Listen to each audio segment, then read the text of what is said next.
Alléluia. Nous remercions le Seigneur pour cette soirée et aussi pour cette réunion. C'est la dernière réunion que je vais faire avec vous ici. Je pense que ça fait un peu une dizaine de réunions qu'on a tenues ici. Une douzaine, c'est beaucoup. Amen. Si on peut se rappeler la parole, si on peut se souvenir la parole, c'est une très bonne chose. Parce que dans les temps de difficulté, c'est l'arme que le Saint-Esprit utilise contre l'adversaire. Quand on écoute la parole, on doit la garder. C'est pour ça que la Bible dit qu'on ne sera pas des auditeurs oublieux. C'est-à-dire des gens qui oublient ce qu'ils ont entendu. Quand on oublie ce qu'on a entendu et que l'adversaire nous agresse, on ne peut pas agir. Mais si on garde la parole, quand le diable nous agresse, le Saint-Esprit fait ressortir ce qu'on a entendu et cela est présenté à l'ennemi, alors il est certain qu'on peut s'échapper, on peut avoir la victoire. C'est pour ça qu'on vient écouter la parole. C'est pour qu'elle soit présentée à l'adversaire dans des temps d'agression, dans les temps d'épreuve. Que l'Esprit nous rappelle ce que nous avons entendu pour qu'on puisse emprunter la bonne voie. Amen. Que Dieu soit béni. Alors, je vais revenir sur tout ce que nous avons entendu pour faire une sorte de rappel. Et puis à la fin, on dira un verset. Alors, depuis que je suis là, on a écouté beaucoup de choses.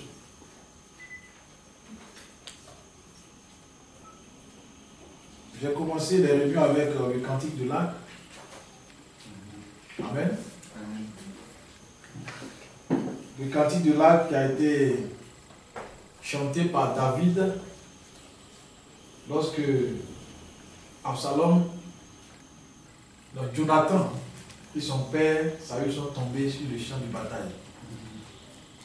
Donc on a lu cela et c'était quelques mots que j'avais voulu dire au sujet des pas de notre frère et aussi nous rappeler qu'il y a un temps qui est prévu où Dieu va louer les héros de la foi, ceux qui ont combattu, qui ont tenu tête à l'adversaire pendant tout le temps qu'ils ont marché sur la terre ici. C'est pour cela qu'on est appelé vraiment à tenir ferme dans le combat où on est engagé. Comme ces deux personnes, je parle de Saül et de son fils, Dieu nous appelle à la guerre, au combat. Et David a dit d'eux qu'ils étaient des héros. Oui, c'était des héros. Ils ont défendu Israël, ils ont combattu pour Israël. Et nous tous, nous sommes appelés dans la foi. Nous venons pour combattre pour le royaume de Dieu. Puisque nous avons un royaume. C'est pour ce royaume que nous combattons. Et nous combattons contre un ennemi commun. Nous tous les chrétiens, nous avons un ennemi commun. C'est Satan. Satan s'est déclaré lui-même ennemi de Dieu. Comme il s'est déclaré ennemi de Dieu, donc systématiquement, il est aussi devenu notre ennemi. Et nous le combattons selon que la Bible nous ordonne, nous commande de le faire. Alors ceux qui vont mener ce combat jusqu'à la fin, qui vont arriver, Dieu va les louer. Comme David a loué Saül et son fils. J'ai aussi parlé de notre pays, Gozen. C'est une image prophétique que j'ai utilisée pour montrer que nous appartenons à une nation dans ce monde. Nous sommes dans une nation spirituelle, un pays qu'on ne voit pas à l'œil nu. Nous sommes citoyens d'un royaume qu'on ne voit pas à l'œil nu. Et pour bien voir cela, il faut regarder en Égypte ce qui s'est passé. Il y avait l'Égypte, et puis il y avait un territoire dans l'Égypte qu'on appelle Gozen, où les Juifs ont habité. Et quand Dieu a pris la décision de faire sortir son peuple de l'Égypte, il a étendu sa main sur Gozen. Là-bas, il a délégué un prophète, Moïse, avec un message, le message du buisson ardent. Dieu est apparu à Moïse et lui a donné un message. Il a rapporté ce message à ses frères qui habitaient à Gozen, parce qu'ils sont arrivés là-bas dans ce territoire par Joseph. Quand ils sont arrivés au temps de Joseph, c'est là que le pharaon lui a donné ce territoire. Ils sont restés là, ils se sont multipliés là. C'est comme ça qu'à la fin des temps, nous avons reçu aussi un message dans notre génération.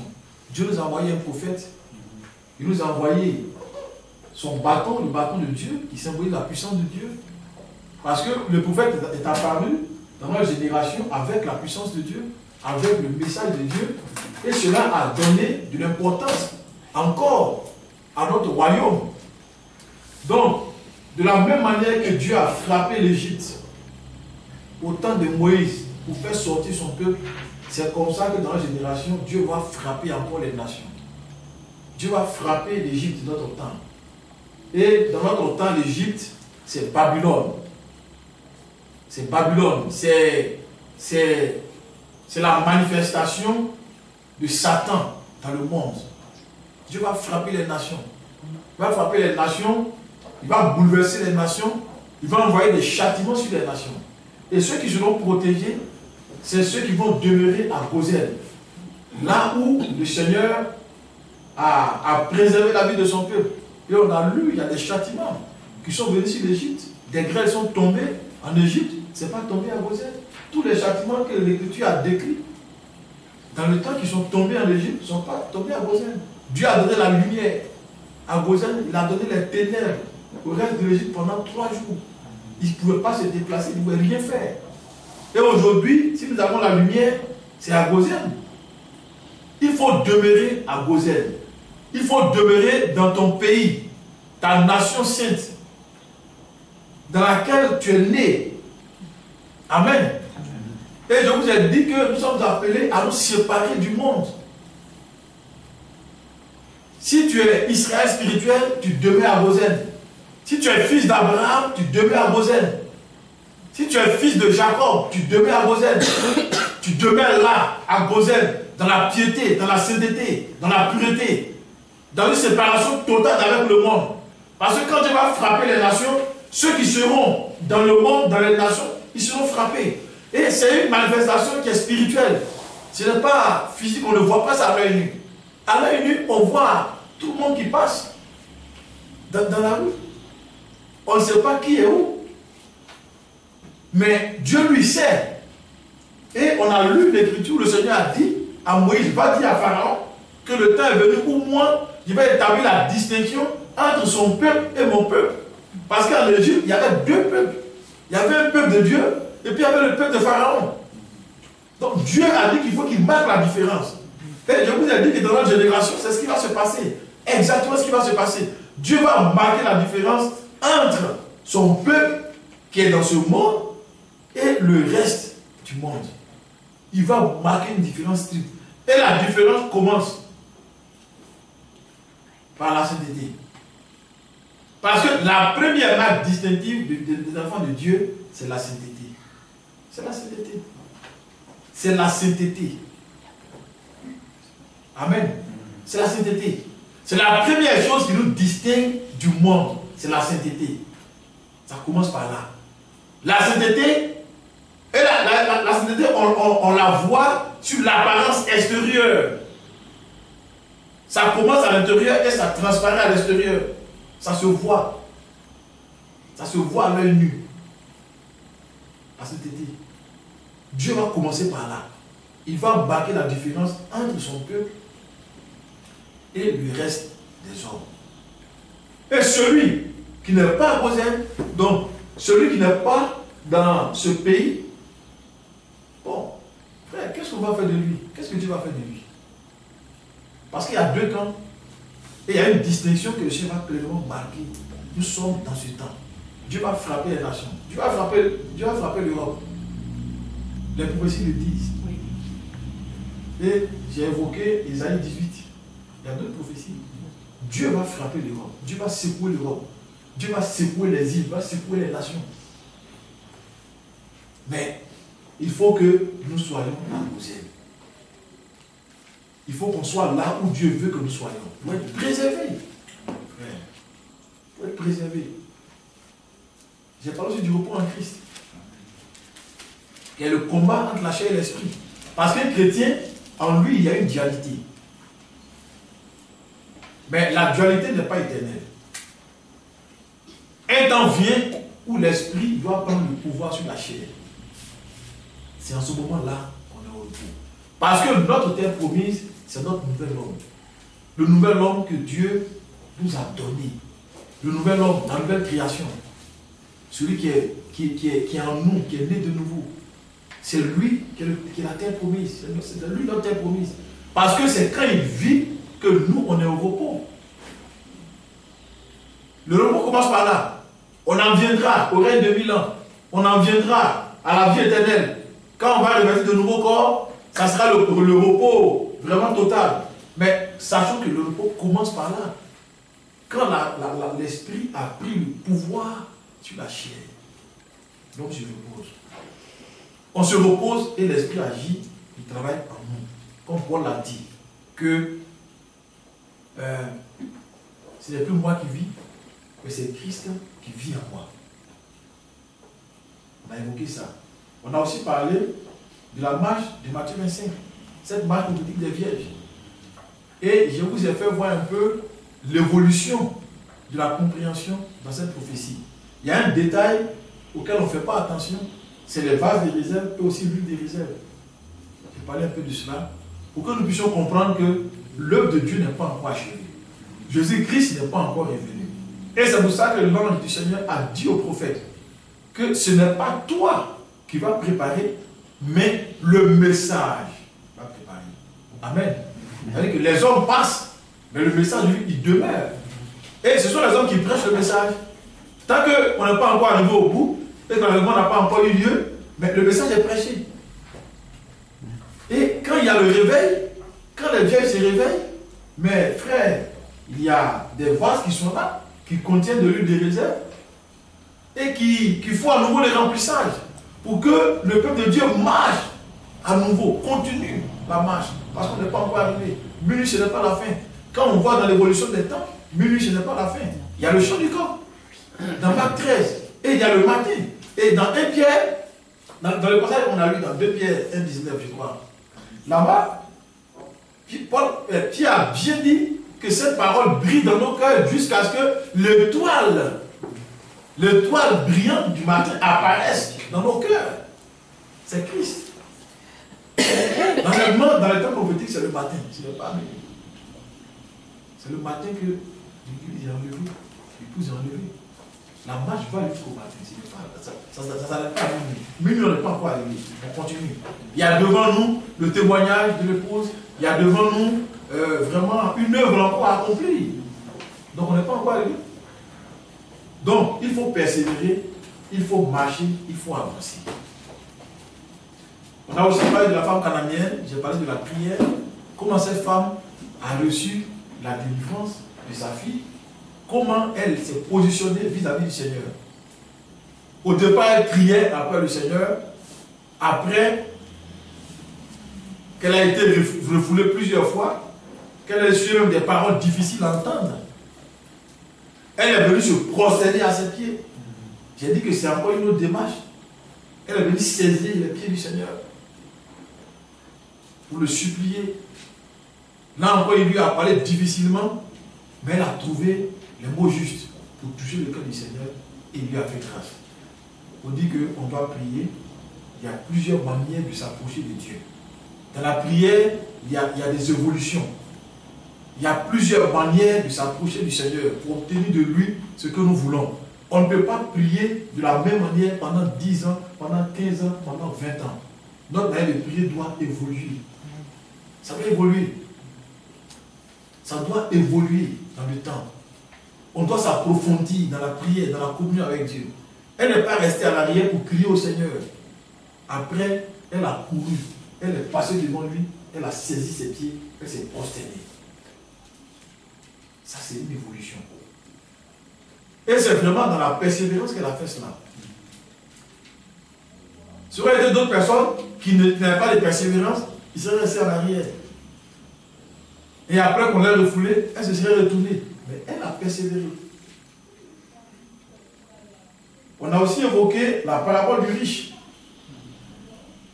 Le dimanche, on parlait de la parabole du riche. Et je nous ai exhorté à vraiment donner tout notre cœur au Seigneur. On ne peut pas aujourd'hui dire qu'on est chrétien à moitié. Et notre cœur, frère, ne nous appartient plus. Depuis qu'il y a eu cette transaction à la croix, notre cœur ne nous appartient plus. Ce qui s'est passé à la croix, on parle de grâce, mais c'est aussi une transaction. Oui, je te donne ma vie, toi, tu me donnes la tienne. C'est ce qui s'est passé à la croix. Et celui qui est chrétien accepte cette transaction-là. Tu prends la vie de Jésus, et puis lui, il prend toi ta vie. Tu prends lui son cœur, tu prends son cœur à lui, et lui, il prend toi ton cœur. Voici la transaction. Et si on est appelé à la perfection, c'est parce qu'on a appris, on a accepté de prendre le cœur de Jésus, qui est un cœur parfait. Amen. Et nous, notre cœur, il a crucifié à la croix. Parce qu'il n'y a rien de quoi. Donc quand il a pris ça, il a crucifié ça à la croix. Il n'y a rien à prendre dedans. Mais on a pris lui son cœur. Donc, dès cet instant, on ne peut pas se donner à moitié au Seigneur. Il faut que notre consécration à Dieu soit vraiment totale. Et celui qui donne entièrement son cœur au Seigneur n'a plus rien à retenir. C'est pour ça que Paul a dit qu'on ne vit plus pour nous-mêmes, nous vivons pour le Seigneur. En Christ, on vit pour le Seigneur. Et vivre pour le Seigneur, frère, ça a tout son sens. Ça veut dire exactement ce que ça veut dire. Quand on vit pour quelqu'un, ça veut dire que nous-mêmes, nous n'avons plus le droit de vivre. Et j'ai prêché ici une année l'évangile des grâces. J'ai parlé de l'évangile des grâces ici. Pour montrer que l'évangile des grâces se résume dans le fait que nous ne vivons plus pour nous-mêmes, mais pour le Seigneur et pour les autres. C'est ça l'évangile. Une fois qu'on accepte de faire cette transaction à la croix, on ne vit plus pour nous-mêmes. On vit pour le Seigneur et pour les autres. C'est pour ça que les deux premiers commandements ont dit d'aimer Dieu et d'aimer les autres, comme nous-mêmes. On vit pour eux. Et j'ai aussi dit que ce qui nous reste à la fin, c'est Dieu et les frères. Amen. Quand on a fini sur la terre ici, qu'est-ce qui nous reste? C'est Dieu et les frères. On sera avec Dieu et les frères. C'est ce qui va nous rester à la fin de la course. C'est pour ça que les deux premiers commandements disent d'aimer Dieu et d'aimer les autres comme nous-mêmes. C'est ça l'évangile. Et Jésus a dit que celui qui a accompli ces deux commandements, il a accompli toute la loi. Il a accompli toute la parole de Dieu. Il n'a rien laissé. Amen. Il n'a rien laissé. Et ça, c'est vraiment l'évangile. C'est la parole de Dieu. C'est l'évangile. Donc, nous devons nous donner entièrement au Seigneur et aussi entièrement aux frères. Paul dit, débrouillez-vous pour les frères. Ce n'est pas seulement dans l'assistance matérielle. Ce n'est pas seulement dans débrouillez-vous pour les frères, ce n'est pas seulement l'assistance matérielle. C'est débrouiller pour les frères, ça veut dire ce que ça veut dire. C'est tout, c'est à tous les niveaux. On se débrouille pour les frères. Et Paul dit encore, laissez-vous débrouiller. Amen. C'est l'évangile, ça, frère. L'évangile, ce n'est pas ce qu'on voit dans le monde aujourd'hui. C'est ce que les gens font. L'évangile, c'est ça. L'évangile nous touche de plein fouet dans le cœur. L'évangile nous touche totalement dans le cœur. C'est vraiment quelque chose qui concerne directement notre cœur, l'évangile. Parce que le mal, c'est dans le cœur de l'homme que c'est entré. Quand le péché est venu, c'est entré dans le cœur de l'homme. Donc le combat de Dieu se trouve dans le cœur de chacun d'entre nous. C'est là-bas le siège de la vérité. C'est là-bas aussi le siège du mensonge. Donc le Seigneur est venu pour déraciner le mensonge, l'évangile de Satan, pour vraiment faire en sorte que nous puissions avoir pleinement cet évangile de Christ. Alors, j'ai parlé aussi du vœu de Jephthé pour nous appeler à nous obliger par moment vis-à-vis du Seigneur. Un chrétien fait des vœux. N'attendons pas, ne lisons pas toujours les prophéties, les promesses de Dieu, mais nous aussi, faisons des promesses à Dieu. Faisons des vœux au Seigneur. Obligeons-nous par moment vis-à-vis du Seigneur. Jephthé a fait un vœu, il a dit que si tu m'assistes et que j'ai la victoire sur mes ennemis, la première personne qui va venir à ma rencontre sera sacrifiée. C'est un vœu. Et c'est sa fille qui est venue me rencontrer. Sa seule fille vierge est venue à sa rencontre. Et comme il a dit à Dieu qu'il va sacrifier la première personne qui va venir à sa rencontre, en louant Dieu pour la victoire, alors il a sacrifié sa fille, il a immolé sa fille. Il a donné sa fille à Dieu. Parce que Dieu a exaucé son vœu en lui donnant la victoire sur ses ennemis. Et nous avons montré par là que nous sommes dans un temps où on a besoin par moment de faire des vœux à Dieu, de nous obliger. Parce que l'esprit de Laodicée, c'est un esprit qui cherche à briser notre élan. Il ne veut pas qu'on prospère dans la foi, il ne veut pas qu'on évolue dans la foi, il ne veut pas qu'on prenne de bonnes initiatives pour l'avancement de notre vie spirituelle et aussi pour l'avancement de l'œuvre de Dieu. Il brise notre élan. C'est pour ça que Laodicée est une église paresseuse, une église tiède, une église qui n'avance pas. Donc, en faisant des vœux par moment à Dieu, nous nous engageons. Et nous mettons en jeu notre fidélité. Parce que quand tu fais un vœu à Dieu et que tu l'accomplis, ça veut dire que tu es fidèle. Et vraiment, cela nous permet de tester aussi notre fidélité. Les vœux faisaient partie de la vie des anciens. Et on a parlé de Jacob qui a fait un vœu à Dieu. Et dans le vœu même de Jacob, donc j'ai parlé, il y avait la dîme là-dedans. Jacob a payé la dîme par vœu. Oui. Il a dit à Dieu, je te donnerai la dîme de tout. Je vais te donner là-bas où je m'en vais. Il a payé la dîme par vœu. Vous voyez? Et Anne aussi a fait vœu à Dieu. Et si tu me donnes un fils, si tu le donnes en retour, il va te servir. Dès que ça veut l'aider, elle priait, elle n'était pas exaucée. Quand elle a mis le vœu dans la balance, Dieu l'a exaucé. Dès que ça veut l'aider, elle a donné sa mère à Dieu. Elle est devenue un prophète. Pour dire que les vœux font partie de la vie des anciens. Un vœu, c'est un engagement. On ne peut pas servir Dieu sans engagement, sans obligation. Et l'engagement dont je parle fait aussi partie de la liberté du Saint-Esprit. Ce n'est pas un engagement charnel. C'est un engagement du bon cœur, d'une résolution prise du bon cœur. Je vais vous donner un exemple banal pour que vous puissiez comprendre ce que je vais dire par l'esprit.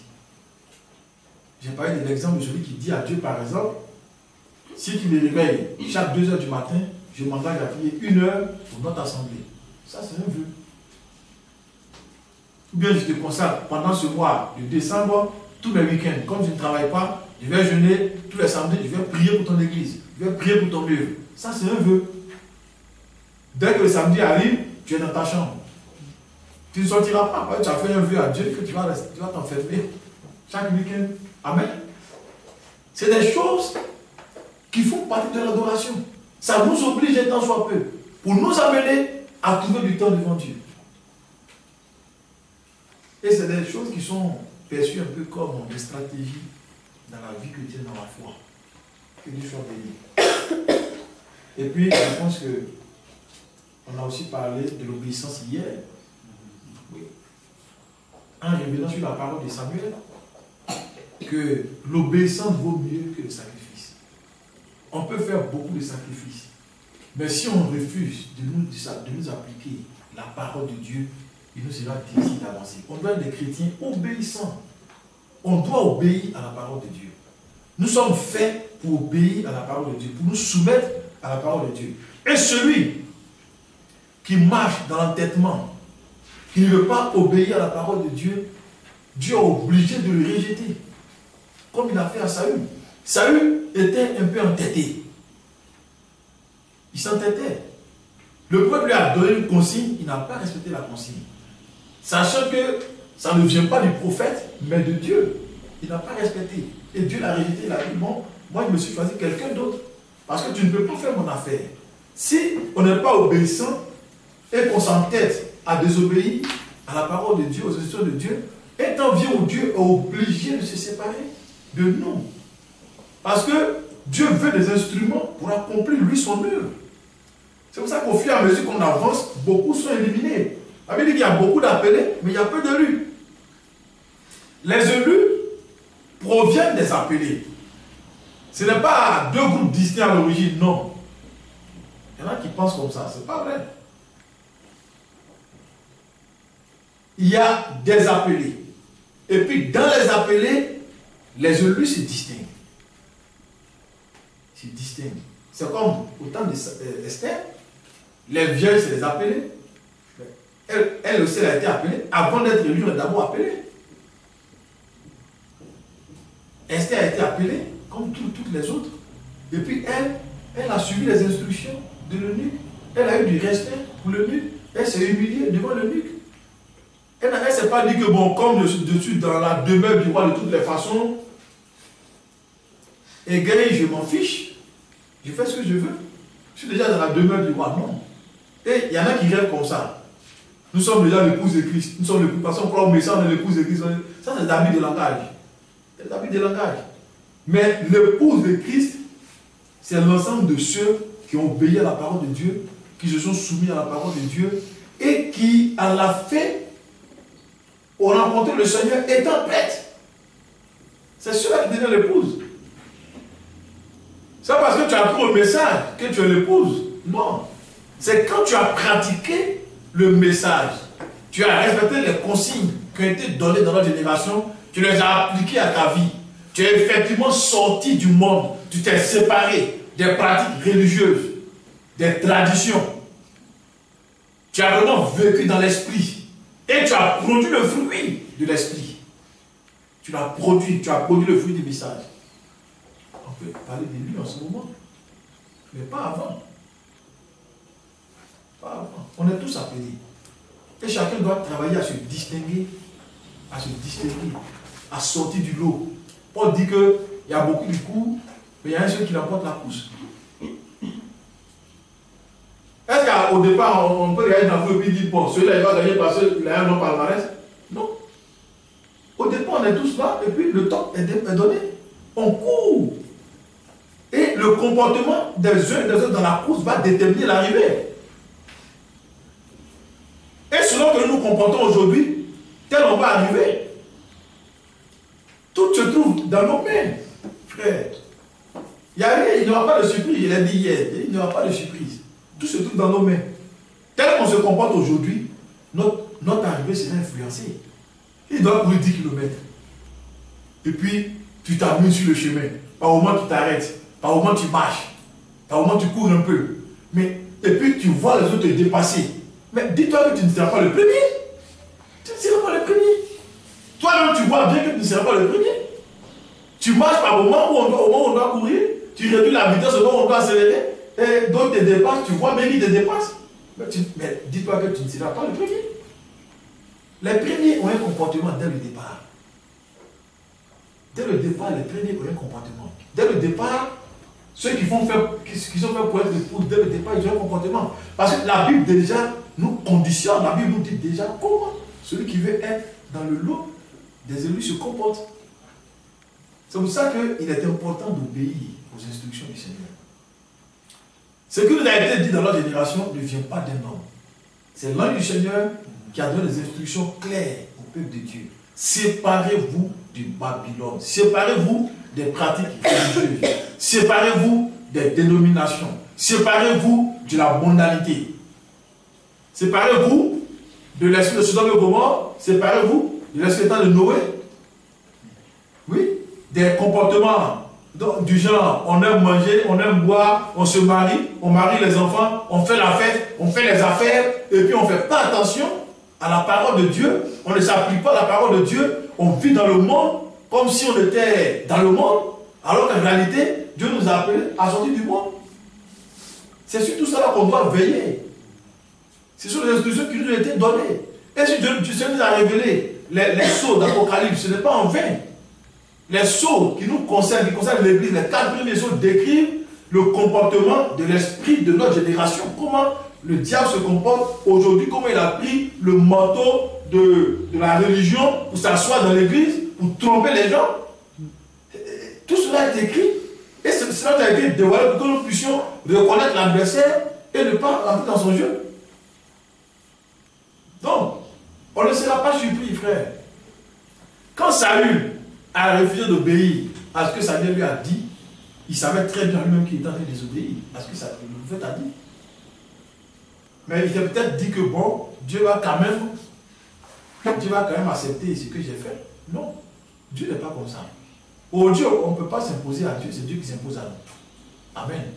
Donc nous sommes appelés à nous soumettre à la parole de Dieu.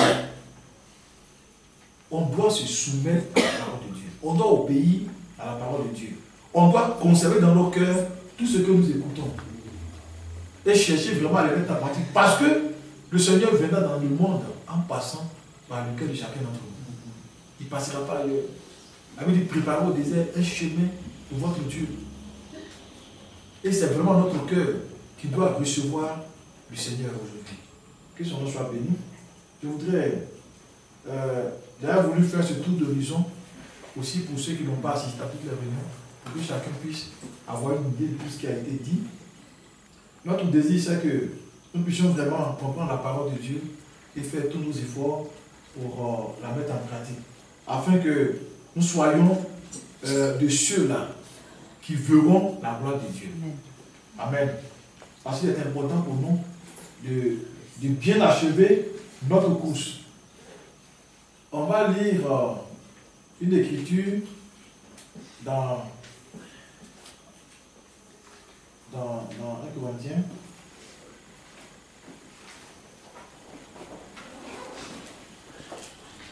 Un Corinthiens chapitre 13. 1 Corinthiens 13. Bon, disons 12. 1 Corinthiens 12. Verset 31. 1 Corinthiens 12, verset 31. Aspirez aux dons les meilleurs et je vais encore vous montrer une voie par excellence. Amen. Ce verset est au commencement du chapitre 13. Donc il est important de savoir que le chapitre 13 est une voie indiquée par l'apôtre Paul. Donc il dit, aspirez aux dons les meilleurs.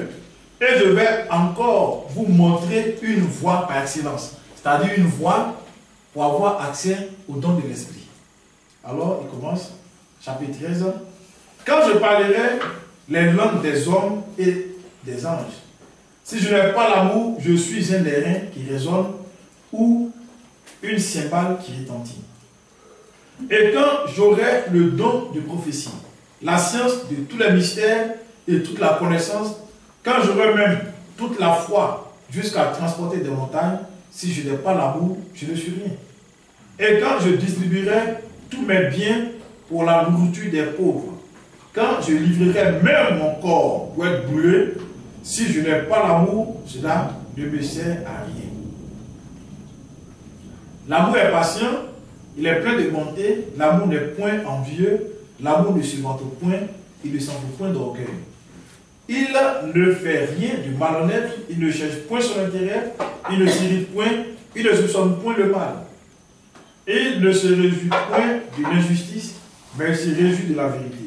Il excuse tout, il croit tout, il espère tout, il supporte tout. L'amour ne périt jamais. Les prophéties seront abolies, les langues cesseront, la connaissance sera abolie, car nous connaissons en partie et nous prophétisons en partie.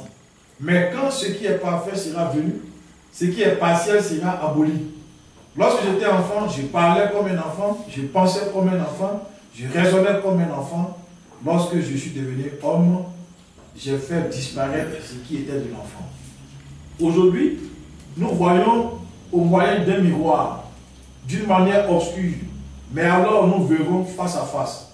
Aujourd'hui, je connais en partie, mais alors je connaîtrai comme j'ai été connu. Maintenant donc, ces trois choses demeurent, la foi, l'espérance, l'amour. Mais la plus grande de ces choses, c'est l'amour. Chapitre 14, verset. Recherchez l'amour. Aspirez aussi aux dons spirituels, mais surtout à celui des prophéties. Amen. Voyez ce texte. L'apôtre Paul ici a parlé de l'amour comme une voie. comme un chemin. Est-ce que vous comprenez? Le verset 31 du chapitre 12, il dit, aspirez au don les meilleurs. Et je vais encore vous montrer une voie par excellence. Donc, la voie, c'est ce qui est écrit là, c'est l'amour. Donc, il montre l'amour comme une voie, comme un chemin pour entrer en possession des dons de l'esprit. Ça, c'est très important, frère. C'est très important de le savoir. Que l'amour est à l'origine de la manifestation des dons de l'esprit. L'amour est à l'origine de la recherche des dons de l'esprit. Avant d'aspirer aux dons, avant d'aspirer à la puissance de Dieu, avant d'aspirer à faire une quelconque œuvre grandiose, avant même de parler du ministère de l'épouse, auquel nous aspirons tous, avant de voir la gloire de Dieu, la puissance de Dieu, les dons de l'esprit, les prophéties, les parler en langue et tous les autres dons que vous connaissez, avant ça, il dit, je vous indique la voie. La voie pour avoir ces choses, c'est l'amour. C'est l'amour. Et l'amour, frère, l'amour, c'est le comportement de Dieu. Oui. Jean a dit, Dieu est amour. C'est le comportement de Dieu. Et ce que Dieu ne veut pas, c'est un service qui est fait sans amour. C'est ce que Dieu ne veut pas. Un service qui est fait sans amour. Un don qui est manifesté sans amour. Une grâce que nous avons, une qualité, une vertu qui est manifestée sans amour, c'est ce que Dieu ne veut pas.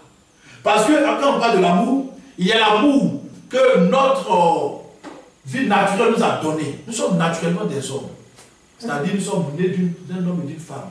Par rapport à cela, nous avons de l'amour dans nos cœurs. Mais cet amour est naturel. C'est naturel. Si un homme et sa femme s'aiment, c'est naturellement qu'ils s'aiment. Parce qu'ils sont mariés, ils partagent la vie ensemble. Si les enfants issus du même sein s'aiment, c'est parce que naturellement, ils sont issus, ils sont parentés. Il y a des liens de sang. Donc, naturellement, les hommes manifestent un certain amour. Vous voyez? Dieu nous a fait avec ça. Et puis, il y a un autre amour qui, lui, est spirituel. Qui procède de la nouvelle création en Jésus-Christ. Et cet amour-là, lui, il est vraiment particulier. Parce qu'il est à l'origine de toutes choses. C'est un amour qui ne s'explique pas. On ne peut pas l'expliquer. On peut expliquer l'amour naturel. Mais l'amour dont je parle, dont la Bible parle ici, on ne peut pas l'expliquer. Parce que c'est un amour sans intérêt. L'amour divin, l'amour qui est comme une nature en nous, vous voyez, ça ne s'explique pas. Et c'est cet amour-là qui est écrit dans Jean 3. Quand il est dit que Dieu a tant aimé le monde, qu'il a donné son Fils unique, afin que celui qui croit en lui ne périsse pas, mais qu'il ait la vie éternelle. Est-ce qu'on peut expliquer cet amour-là? Non, ça ne peut pas être. Dieu nous a aimés, il nous a aimés. Et la Bible dit qu'on n'a rien fait pour mériter cet amour. Donc, ça ne s'explique pas. Ce n'est pas un amour d'intérêt. Par contre, l'amour naturel, c'est intéressé. L'amour naturel que les hommes manifestent entre eux, c'est un amour qui est intéressé. C'est un amour qu'on peut expliquer. Mais pourquoi tu aimes tant une telle? Non, mais c'est ma femme. Ou bien c'est ma soeur, c'est ma grande soeur, c'est ma petite soeur. Oui. Et cet amour-là, il naît vraiment dans des circonstances qu'on peut expliquer. L'amour naturel. Mais l'amour dont l'Écriture parle ici, c'est un amour qui n'est pas intéressé. Ça ne s'explique pas. Ça est en nous, ça se manifeste. Et Paul est en train de montrer que c'est la voie de la manifestation des dons dans le milieu des croyants, dans la vie des croyants, dans l'église. Et comme il est en train d'exhorter les Corinthiens à à avoir les dons de l'esprit, alors il leur en parle pour qu'ils comprennent qu'ils doivent commencer par là. Vous voyez, il dit, recherchez l'amour. Après, il a dit, aspirez aussi aux dons spirituels. Ils doivent commencer par là. Parce que, frère, les dons de l'esprit, c'est pour qui? Qui en bénéficie? Ce sont les autres. Mais on ne peut pas mettre nos dons à leur service si on ne les aime pas. Donc il faut commencer par là. Tu ne peux pas prier pour quelqu'un dans la rue ou bien dans l'église que tu n'aimes pas, ou bien que tout le monde rejette. Tu ne peux pas prier pour lui si tu ne l'aimes pas. Ce n'est pas possible. Et même, vous trouvez qu'il y a des gens dans les églises qui manifestent des dons. Et puis après, ils s'enorgueillissent. Pourquoi? Parce qu'ils n'ont pas d'amour. Nous, on a vécu ça. Moi, j'ai vécu ça. Des frères qui ont prophétisé selon vraiment l'esprit, frère.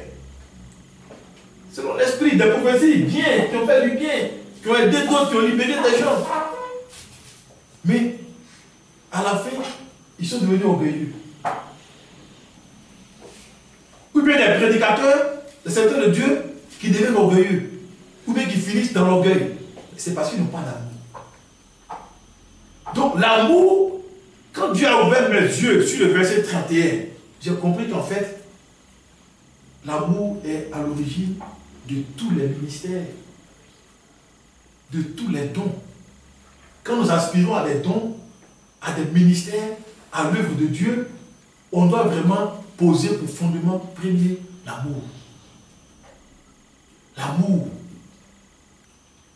Parce que c'est quand nous avons vraiment reçu cet amour, parce que l'amour se construit. L'amour se construit. L'amour aussi, c'est comme un arbre qu'on plante qui évolue, qui grandit. Amen. Mais il faut d'abord l'avoir comme une vision. Il faut commencer vraiment par aimer les autres avant de pouvoir exercer les dons que nous avons, les ministères que nous avons vis-à-vis de ces personnes. Et c'est ce que le Père a fait. Le Père, lui, quand il venait, il dit, il a tellement aimé les hommes. Donc c'est déjà l'amour de Dieu qui a introduit le Christ dans le monde pour nous sauver. Donc, dès qu'il est venu, frère, Jésus n'avait plus de problème. Parce qu'il a réglé le premier problème qui était l'amour. Quand il est venu, il a commencé vraiment à manifester un ministère puissant. Et quand les gens le rejetaient, pour lui, ce n'était pas un problème. Quand les gens le juraient, ce n'était pas un problème. Quand ils se moquaient de lui, ce n'était pas un problème. Même jusqu'à la croix, quand ils l'ont crucifié, quand ils lui mettaient les coups, ce n'était pas un problème. Il n'a maudit personne. Au contraire, en souffrant, il a dit, pardonne-leur. Parce qu'ils ne savent pas ce qu'ils font. Vous voyez? C'est parce que l'amour était vraiment au fondement de ce ministère de Jésus. L'amour était au fondement. Donc on ne peut pas entreprendre l'œuvre de Dieu de la bonne manière si on ne commence pas par là. C'est aujourd'hui que je lisais du militaire et puis j'ai vu ce texte. Le verset 31 a attiré mon attention. J'ai dit, mais ça, je n'avais jamais fait attention. C'est Dieu qui attire d'autres attention sur sa parole. Amen. Dieu est tellement fidèle. Et oui, frère. Il dit, je vais vous montrer une voie par excellence. L'amour. Tu veux prophétiser dans l'église? Commence par l'amour. Tu veux prier pour les malades? Commence par l'amour. Amen. Oui. Tu veux donner ton argent pour l'œuvre de Dieu? Commence par l'amour. Tu veux parler en langue? Commence par l'amour. Tu veux prêcher la parole? Commence par l'amour. Tu veux conduire le peuple de Dieu? Commence par l'amour. Tu veux jouer pour le peuple de Dieu, pour l'église? Commence par l'amour. Tu veux visiter les malades? Commence par l'amour. Pourquoi quoi que nous fassions? Parce que Paul dit, quand il commence, il dit, quand je parlerai les langues des hommes et des anges, si je n'ai pas l'amour, je suis un rien qui résonne dans l'église. Je résonne, je fais du bruit. Quand bien même c'est vraiment l'esprit qui parle en langue, quand bien même c'est la manifestation du Saint-Esprit, il dit je résonne, je fais du bruit dans l'église. Parce que ça ne servira pas, ça ne va pas édifier, ça ne va pas construire. Après, c'est l'orgueil qui va entrer dedans. Et ça va détruire plutôt que ça fasse du bien. Il dit, et quand j'aurai le don de prophétie, qui est un don vraiment important, frère, qui est un don important, la science de tous les mystères, c'est-à-dire que quand on peut enseigner vraiment les mystères d'Apocalypse, enseigner tous les grands mystères du message, si on n'a pas d'amour, c'est vraiment en vain. Il va encore plus loin. Et là, ça va bousculer. Il dit, quand je regarde toute la foi jusqu'à transporter des montagnes, si je n'ai pas l'amour, je ne suis rien. Ah, donc on peut avoir une foi qui transporte des montagnes sans amour, frère. On dit que ça peut arriver. Vous savez, ces genres de sujets, on ne peut pas en parler comme une doctrine. On en parle par expérience. Parce que l'amour, ce n'est pas une doctrine. C'est une vie, c'est un comportement, c'est une expérience. Donc, ce que Paul dit ici, c'est vraiment l'expérience qu'il a été nous rapporter. Et quand je distribuerai tous mes biens pour la nourriture des pauvres, et qu'on dira seulement de moi, c'est une brave soeur, c'est un bon frère, il ne garde pas son argent pour lui seul, il en donne aux autres, il distribue, il fait du bien aux pauvres. Si c'est sans amour, mais comment est-ce que celui qui distribue n'a pas d'amour? On se demande comment ça peut se faire. Si quelqu'un distribue ses biens, c'est que naturellement, enfin, il aime. Mais Paul dit qu'on peut le faire sans amour. Ça veut dire que l'amour dont il parle ici va au-delà de ce que nous croyons, nous.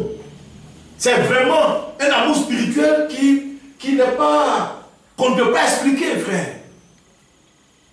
Un amour sans intérêt. Ça veut dire qu'on peut distribuer des biens sans attendre quoi que ce soit en retour. Tous les services qui sont faits ici, selon cet amour dont il est parlé ici, c'est vraiment sans attendre quoi que ce soit en retour. Parce qu'on ne peut pas l'expliquer. Mais c'est Dieu qui se manifeste. Comme il a donné son Fils. Quand le Seigneur a donné son Fils, mais Dieu n'a pas d'explication à donner à l'humanité. Il a donné son Fils, il a donné son Fils. Et il a donné son Fils pour que celui qui croit, qu'il soit sauvé, qu'il sorte de la condamnation. Il n'y a pas d'autre explication. Et Dieu n'attend rien en retour. Parce que Dieu est tout suffisant, frère. On n'a rien à apporter à Dieu. Amen. Et comme on a reçu une divinité, comme on a reçu cette divinité, cette portion de Dieu en nous, alors cet amour qui est en lui se manifeste en nous. C'est un amour inconditionnel. C'est un amour qui ne s'explique pas. C'est un amour sans intérêt. Si j'aime mon frère, vraiment, je n'ai pas d'explication à donner. Je l'aime parce que, bon, Dieu m'a donné de l'amour. On est dans le même royaume. Amen. C'est tout. Et je n'ai rien à attendre de lui en retour. Et comme lui, il a la même nature que moi, il va aussi manifester naturellement l'amour que Dieu nous a donné. C'est notre divinité qui se manifeste ainsi. L'Écriture dit que Dieu est amour. C'est un passage aussi auquel j'ai réfléchi longtemps. Dieu est amour. Dieu est amour. Si Dieu est amour, c'est que nous aussi nous sommes amour. Amen. Ce n'est pas seulement Dieu qui est amour, frère. Nous aussi, nous sommes amour. Vous ne le croyez pas? Vous le croyez? Ah oui. C'est la vérité, frère. Et c'est notre confession. Nous aussi, nous sommes amour. Si Dieu est amour, c'est que nous aussi, nous sommes amour. Oui. Moi, je le crois à 100%. Nous sommes amour. On a seulement besoin que, au fur et à mesure, cet amour la croisse en nous. Nous sommes amour. Puisque nous avons une portion de Dieu en nous. Nous sommes des dieux parce que la parole est venue à nous. Nous aussi, nous sommes amour. Et Paul dit qu'il est avantageux pour nous que cet amour soit manifesté avant que toutes les autres choses autour ne viennent. Sinon, notre service sera difficile. Et il décrit quelques traits de caractère de cet amour que Dieu a déposé à nous. Il dit, l'amour est patient. Il est plein de bonté. L'amour n'est point envieux. L'amour ne se vante point. Il ne sent point d'orgueil. Cet amour, vraiment, quand nous l'avons. Vous savez, quand Christ est venu, il en avait appelé ses disciples. Et il leur a dit, vous voyez, vous, les disciples, vous voyez que moi, qui suis votre maître, je vous lave les pieds. Ils disent oui, nous voyons. Il dit oui. Si vous le voyez, que moi je le fais pour vous, vous aussi faites cela entre vous. Entre vous, il n'y a pas de maître. Vous êtes des serviteurs. Amen. Faites ça entre vous. Lavez-vous les pieds les uns aux autres. Ça veut dire humiliez-vous les uns devant les autres. Le jour que un va dire moi je suis plus qu'un autre, un tel, c'est fini. C'est la destruction. Donc, humiliez-vous les uns devant les autres. Ça veut dire lavez-vous les pieds les uns aux autres. Et lui, le maître, il a donné l'exemple en nous lavant les pieds, c'est-à-dire en s'humiliant devant nous. Et il a dit aux disciples que c'est un exemple que je vous donne. Pour que vous aussi vous fassiez la même chose. Vous voyez, frère. Donc, ce chemin que Paul nous a montré, je voudrais nous inviter à l'emprunter, nous tous. Parce que c'est le meilleur chemin. Oui, c'est le meilleur chemin pour tous les ministères. C'est le meilleur chemin pour tous les dons qui se manifestent dans l'église. Pour les qualités, pour les talents que Dieu nous a donnés les uns les autres. C'est le meilleur chemin. Il faut tout faire par amour. Vraiment par amour. Par amour pour le Seigneur, mais aussi par amour pour les frères. L'amour fraternel, c'est très important. C'est très important. Et quand vous regardez la pyramide que le frère Branham a établie, quand vous comparez ça à ce que Jean dit, c'est exactement la même chose.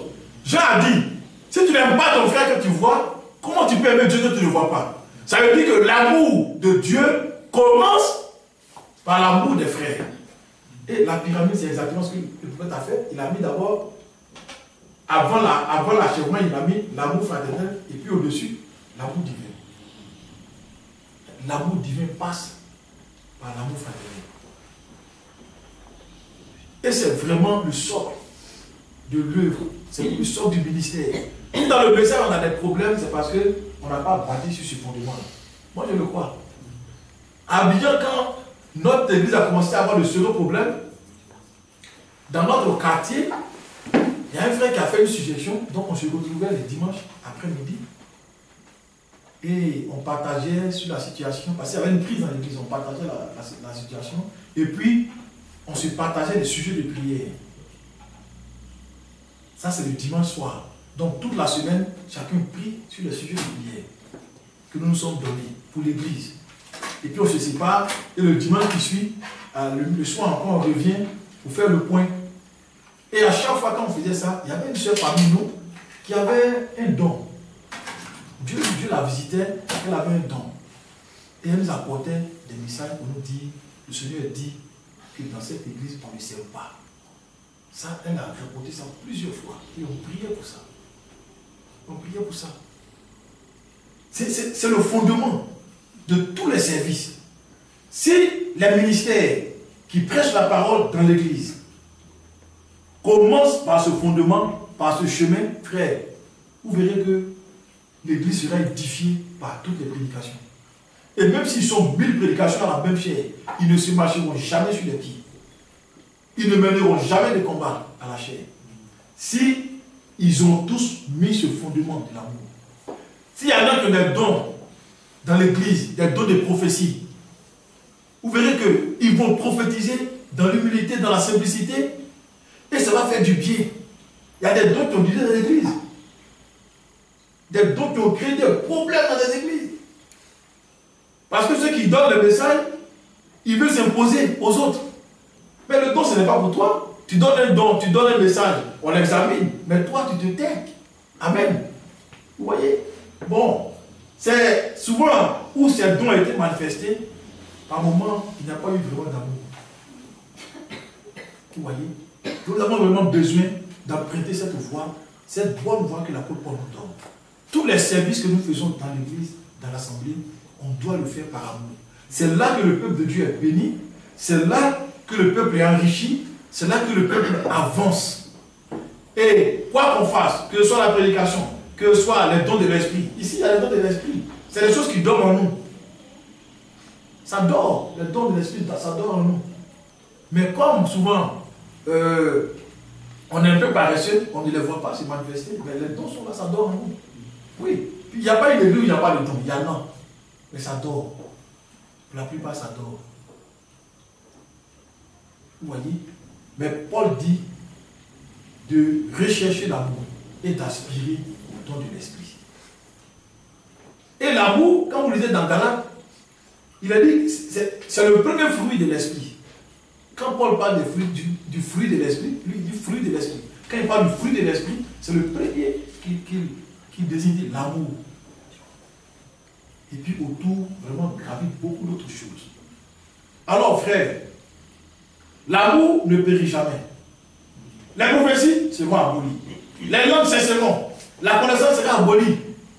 Mais il dit que l'amour ne périt jamais. C'est-à-dire, c'est vraiment notre divinité manifestée. C'est notre divinité exprimée. C'est pour cela que ça ne sera pas aboli. Parce que c'est notre divinité exprimée. L'amour n'est pas un don. C'est un caractère. C'est le caractère spirituel de Christ. Ce n'est pas un don. Nous avons ça comme un caractère. Comme une vie. La prophétie, c'est un don. Au ciel, il n'y a pas de prophétie. Mais au ciel, il y a l'amour. Amen. Au ciel, il y a l'amour.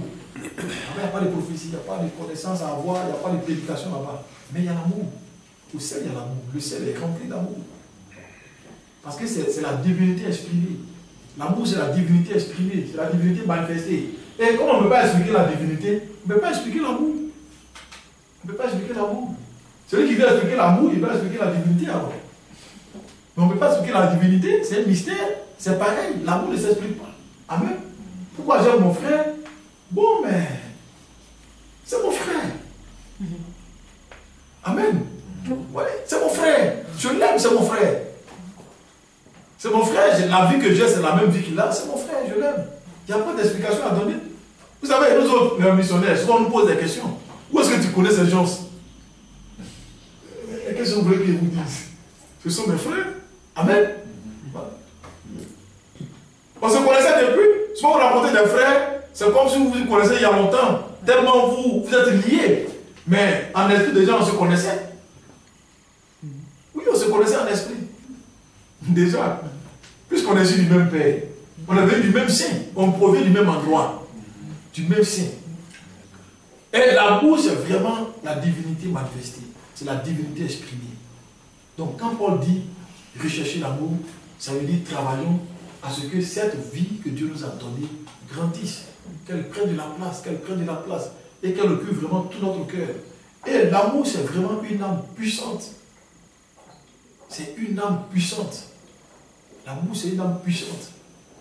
C'est-à-dire que cette vie que Dieu nous a donnée est en elle-même une âme puissante contre l'adversité qui est dans le monde, contre l'adversité des démons, contre l'adversité de tout genre que nous rencontrons dans la marche de la foi, dans la communion fraternelle, dans le ministère.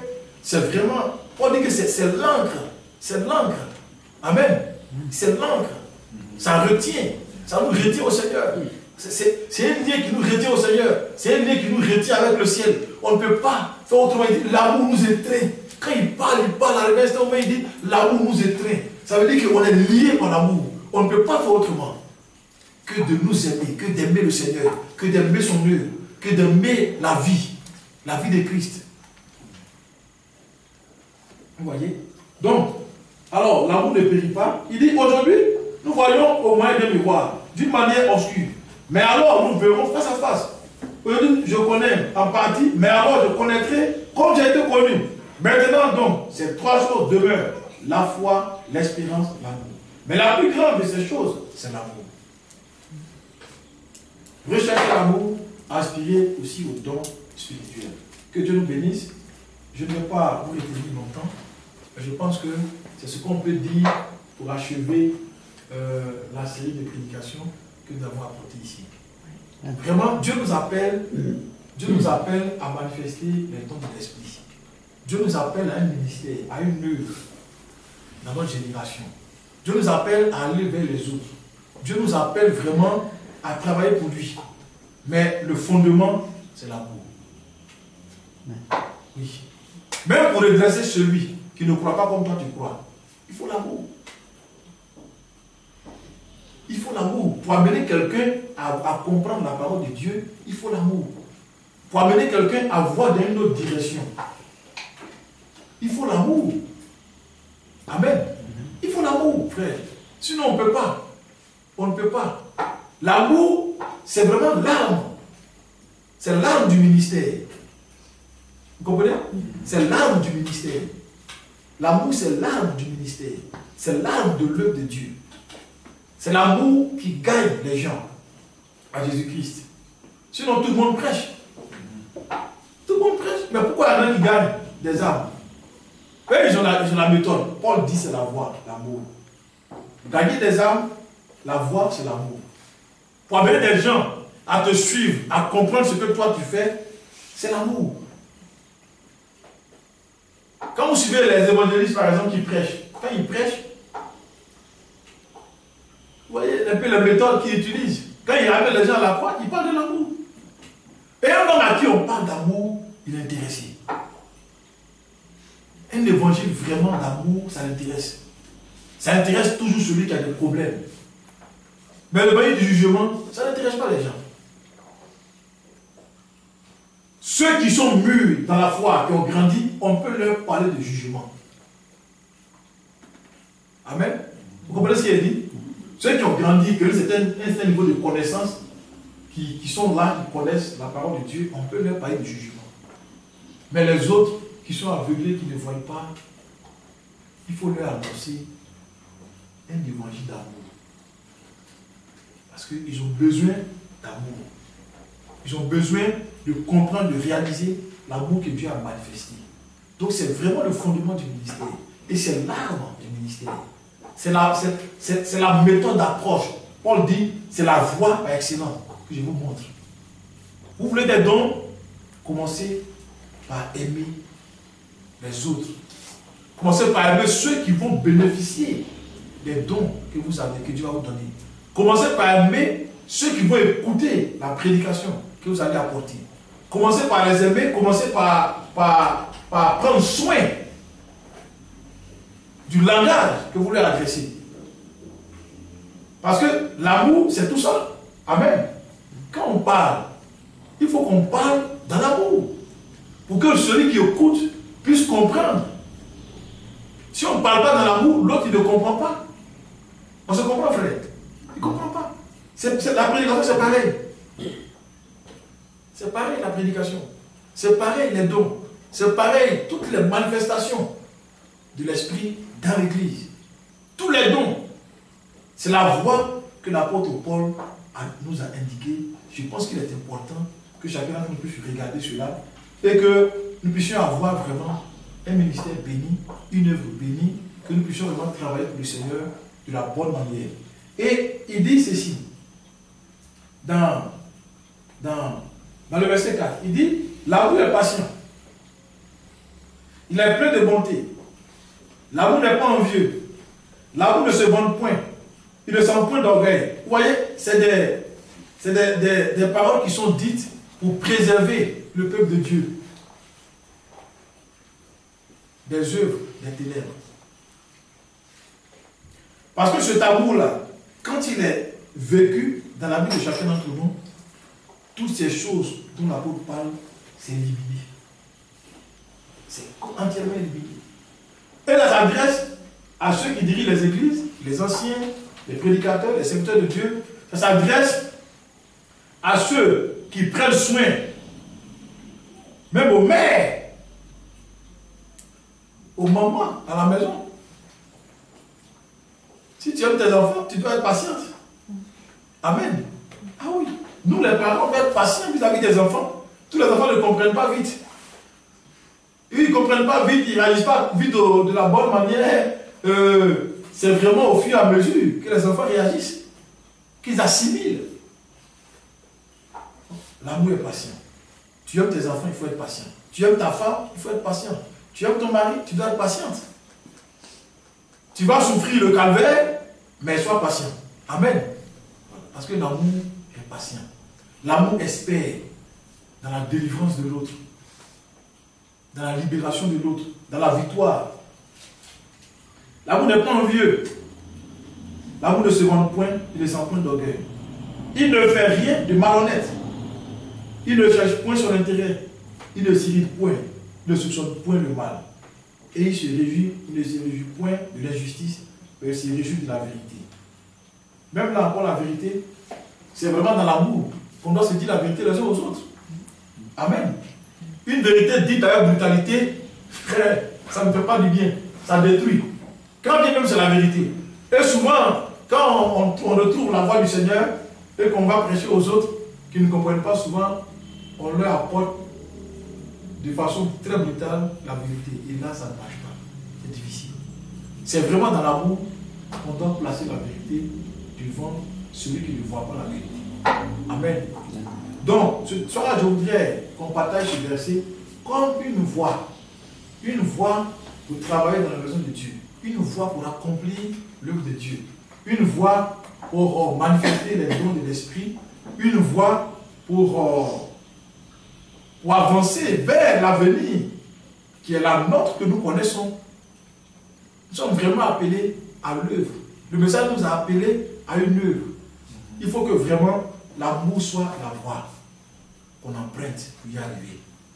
Et que cet amour qui est sans intérêt, qui ne s'explique pas, puisse grandir en chacun d'entre nous pour que nous puissions indiquer la voie du Seigneur à son peuple dans les temps où nous sommes parvenus. Qu'aussi entre nous, les frères, qui avons reçu la parole et qui grandissons au fur et à mesure qu'on avance, que l'amour soit vraiment réalisé en chacun d'entre nous.